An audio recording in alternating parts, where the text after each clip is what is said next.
Let's talk about affection.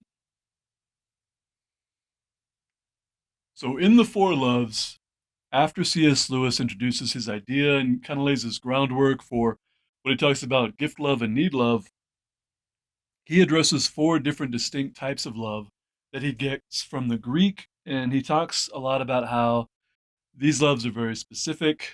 There are some overlaps, but it's helpful to understand the concept because in English, we tend to use the words like and love sort of interchangeably. Sometimes, quite often, I think incorrectly, people will say they love something that isn't really a lovable thing. An example he gives in the text is he talks about when he was a child, a lot of kids would say they loved strawberries, and that's just not really a correct use of the word love. So today we're going to talk about the chapter on affection. I think the first thing that comes to mind when we think about affection is we think about someone being affectionate, like in a physical way.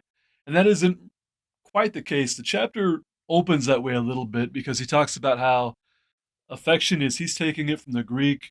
I might pronounce this wrong. I think it's storge. I think the G's hard, but I'm not sure. If you know the answer to that, a comment in the comment section would be fantastic. But he talks about how affection, as he's using it, starts off as particularly between like a child and a parent, from a parent to a child. Now, right off the bat, he talks about how affection is one of the broadest and least discriminating of loves, and it extends far beyond relations between mothers and offspring. One of the things he talks about a lot in this chapter that's interesting, and this is where it kind of gets pretty far away from what we think of as like physical affection, is he talks about how it's this type of love is very broad in its scope, and it's often shared between people who have very little in common. That's a consistent theme through this chapter. He comes back to family matters quite a bit, especially towards the end of the chapter, I believe. So one of the main points that's interesting is he talks about how affection, one of the differences between affection and the other loves that he talks about is the origin of affection can be very obscure, meaning that when we're talking about eros or friendship, we can often nail down when we felt that connection, sometimes to the like the minute, right? Like I know there have been times where I know I could get very specific about when I realized that I cared deeply for someone. Whereas affection, he says it can just kind of happen over time as we're around someone a lot. And especially if it's someone that we wouldn't normally socialize with, but maybe they live in the same neighborhood or there's someone we work with. And over time, we develop an appreciation for their good qualities. Now, he describes affection as the humblest of the loves. And it's worth noting that all four of the loves he talks about, which I didn't say this earlier, he talks about affection, eros, friendship, and charity. Not in that order, I don't think. But um, he considers affection to be the most humble.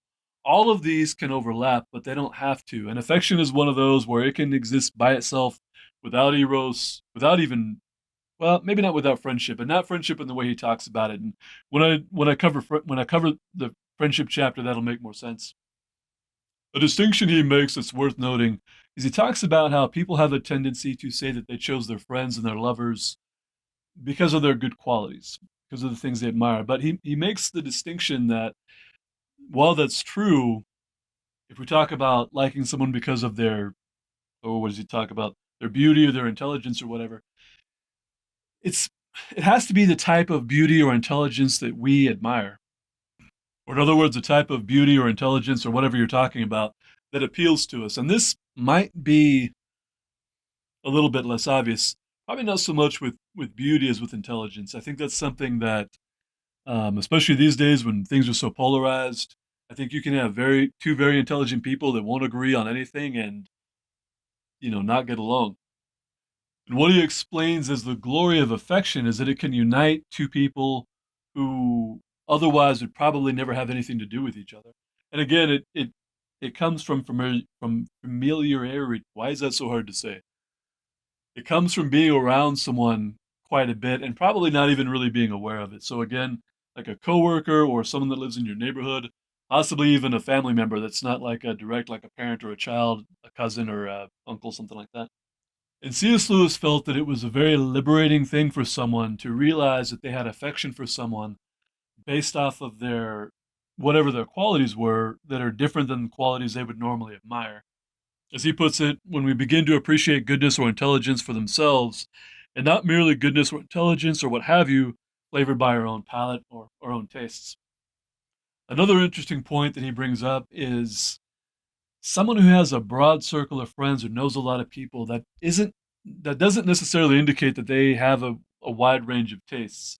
The example he gives is just like if you looked at someone's book collection, and just because someone owns a lot of books doesn't mean they have a wide range of tastes. The quote from the text is, "You chose those friends, you chose those books, of course they suit you." So it's an interesting thing. He gets into some detail about how he feels that someone had very broad taste in books could stop by a bookstore and pick up something off of the bargain rack and take it home and enjoy it. Another quote from the text that's interesting is he says, "In my experience, it is affection that creates this taste, teaching us first to notice, then to endure, then to smile at, and then to enjoy, and finally to appreciate the people who happen to be there." Again, going back to appreciating people for their good qualities, even if they're not the flavor of quality we would typically recognize.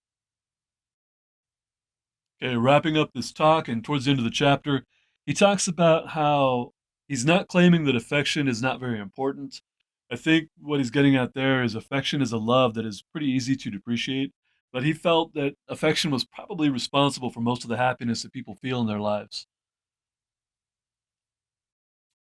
And at the end of the chapter, he has some cautions for us because he says that while affection can be, again, be responsible for most of the happiness that we feel in life, it can also go bad. And when it goes bad, it gets, I think today we would use the word toxic. But he talks about what he calls the pleasure of resentment, and he gives a lot of examples for this. One example he gives is the example of a woman he knew whose consistent behavior, done in the name of love towards her family, made her family miserable. When they pleaded with her that they would really rather send the laundry out or eat a cold meal in the heat of the summertime, this pleasure of resentment became evident. When situations like this develop, nearly anything said will become a grievance. And he finishes that out by saying that the pleasure of resentment is the lowest form affection can take. And he finishes the chapter by bringing back one of his first points, which is that love, having become a god, becomes a demon. And that's a consistent theme throughout the book. So there is a lot more to the chapter than this. I was trying to just pick out some interesting things to keep this brief. If you're interested in the subject, I would encourage you in the first place to read the book for yourself. Um, I feel like everything C.S. Lewis wrote, it's very intelligent, it's thought provoking. That doesn't mean you're going to agree with everything that he says. I don't agree with everything that he says, but it's still a fascinating book, and studying that book has helped me understand, I think, get a better idea of what a healthy love can be and the different components. So, again, read the book for yourself. If you're not ready to read the book for yourself, but you would be interested in a longer discussion, I'll put a link to my podcast in the description. I've already done, I think, a 5 or 6 series review of the book where I go through each chapter. All right, last thing. If you enjoy this content at all, or if you like things like this, the best thing you can do to help this channel grow is to leave a positive and kind comment in the description. If you hate it, just, go find something you like. But leaving a comment is probably one of the best things you can do to help this get sort of promoted so more people are exposed to it.